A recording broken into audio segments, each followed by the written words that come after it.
Еден месец по трагичниот настан во дискотеката Пулс во Кочани, останаа само рушевини кои сведочат за една трагедија во која животот го изгубија 61 младо лице.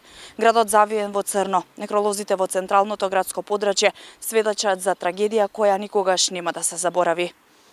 Нема жагор во центарот на градот, само наведнати глави на повозрасните граѓани. Тага и болка и на сите страни спомени кои потсетуваат на трагедијата од дискотеката.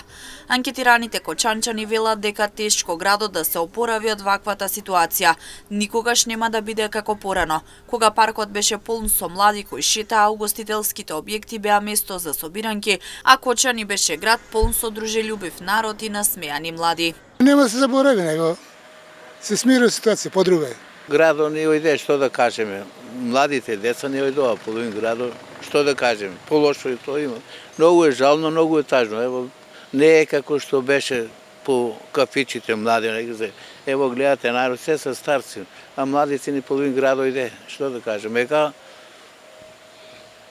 Тажно е, што да ви кажам. Се е жално, се гледаш по бандерите, се е жално, се дека да гледаш, се дума за ни, за децата.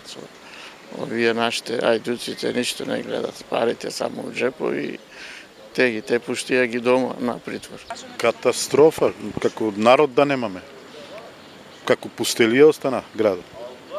Ништо не е интересно. Многу лошо, што да кажем. Жални е. Не требаше така да биде. Тешко. Многу тешко. Греота на малите деца. Младеж, млада младина. Во идеја. 61 човек, тој е катастрофа. А може и још ке има. Може и још да. Новиот ВД градоначалник на општина Кочани Венко Крстевски истакна дека прва работа која ќе биде завршена е да се префрлат 3 милиони динари од општината на Црвен крст за помош на семејствата на настраданите од пожарот. Додаде дека одговорност мора да има и истата треба да биде транспарентна и неселективна. Ова никогаш нема и не смее да се заборави. Ова е трагедија од светски карактер. Ситуацијата е трагична, а патија владее на секој чекор. Можете да се прошетете по меѓународот, ќе го забележите истото.